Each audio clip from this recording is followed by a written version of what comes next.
Hello guys! Hello para to sa lahat ng Virgo, welcome dito sa aking channel, Kapalaran 888. Alamin natin kung anong messages, vibration, gabay energy para sa lahat ng Virgo. This is general reading, so pwede kang makaresonate. Gamitin mo ang iyong intuition. Sa panonood Virgo, first card natin, dito sinasabi, it's your energy to. Tingnan mo. Virgo energy siya. Sinasabi ng barahan na magtiwala ka sa sarili mo. Believe in yourself unless you're inner unicorn. Diba parang ikaw ay isang unicorn? Ang Virgo kasi is parang unicorn yan. Freedom. Set yourself free. Diba? Set yourself free. Ilabas mo kung ano yung dapat ilabas. Ipakita mo kung ano yung dapat ipakita. So, huwag masyadong mahiyain. Huwag din masyadong tawag dito, nag-iisip ka ng mga sinasabi ng ibang tao sa'yo.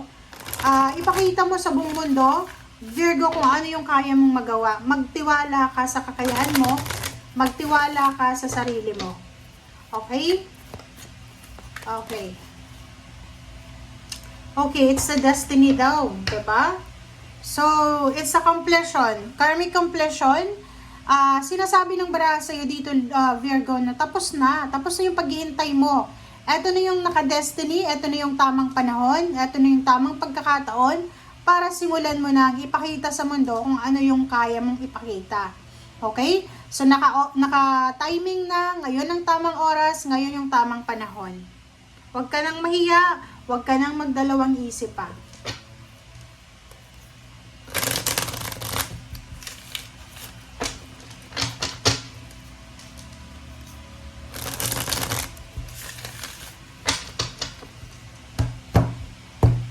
Okay, Virgo.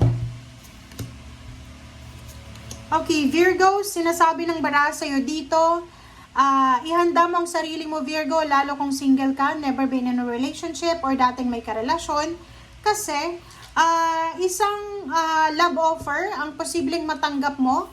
This is love offer from someone na may pera. Nakakaloka ka, congratulations sa'yo.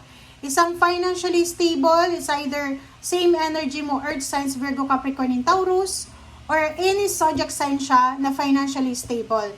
So, ihanda mo ang sarili mo dahil isang tao ang posibleng papasok sa buhay mo, mag-o-offer siya ng love, relationship, pero financially stable ang taong ito.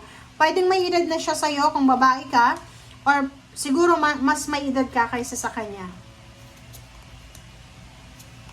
Okay, the Empress and King of Rods. Yung ibang Virgo naman, sinasabi ng baraha sa'yo, babae ka man o lalaki, ano man ang gender mo, ano man ang relationship mo sa buhay, dito sinasabi na isang trabaho ang posibleng papasok sa buhay mo, or isang trabaho ang posibleng i-offer sa'yo, or isang trabaho ang available para sa'yo. So, oras na para hanapin mo to, Virgo, Virgo, Virgo, Virgo. Huwag mong sayangin itong oras na to. O, diba?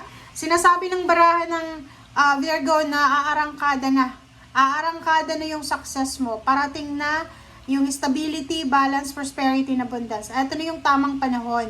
Marami kang good news na matatanggap, maraming communication, letters, chat, call, or any communication ang posibleng darating sa'yo. And yung direction na to na parang pinoprovide sa'yo ng universe, ito talagang direction na deserve mo ay naka-destiny sa'yo. Diba? Karmic blessing to karmic blessing completion.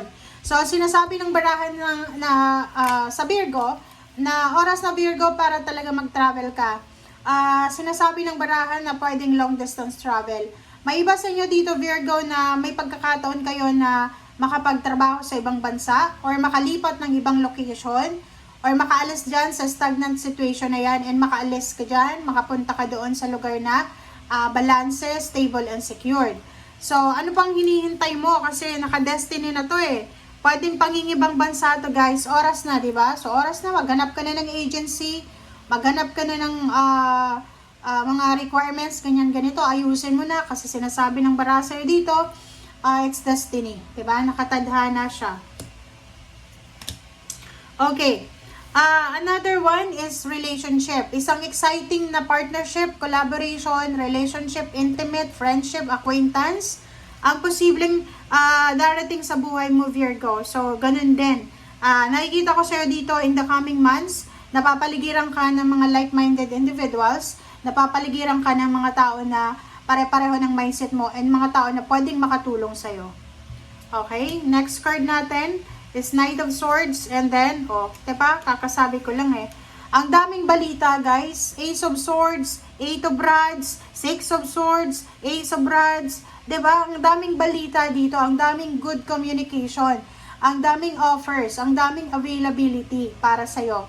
So, dito sinasabi na posibleng dokumento, papeles ang kailangan mong ayusin, or kailangan mong hanapin ito, or kailangan mong i-prepare para sa nalalapit mong travel, or sa nalalapit mong pag-usad.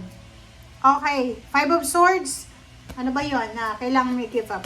Okay, Five of Swords, sinasabi ng bara sa'yo dito, na in the near future,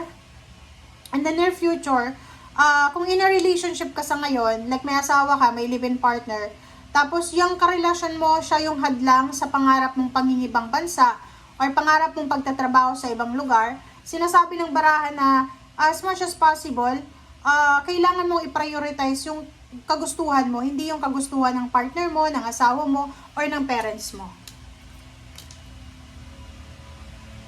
Okay? So, nakikita ko sa'yo dito, na dito din sa Queen of Swords, isang air signs na babae, pwedeng may edad na siya, or pwedeng lalaki din siya, bata pa, ang posibleng kontra sa kung ano yung plano mo. So, kung ano man ito na sinasabing papasok sa buhay mo, papasukin mo, darating sa'yo, ang kailangan mo lang pag-ingatan dito is mga Gemini, Libra, or Aquarius. Pero pinaka-literal dito, Gemini. Huwag kang makikipag-commit sa isang Gemini, huwag kang magpaplano with Gemini. Okay? Temperance, sinasabi ng bara sa'yo dito na yung pagtatsaga mo, paghihintay mo para to sa Virgo, ay posibleng ibibigay sa iyo ng universe yung kaakibat na success and outcome and result niyan. So, dito sa Nine of Swords, pwedeng energy mo to. Pwedeng ikaw to sa ngayon, na umiiyak ka, namumroblema ka sa pera, namumroblema ka sa relationship, namumroblema ka sa kung ano man na problema mo sa ngayon. Sinasabi ng baraha, huwag kang masyadong magmadali.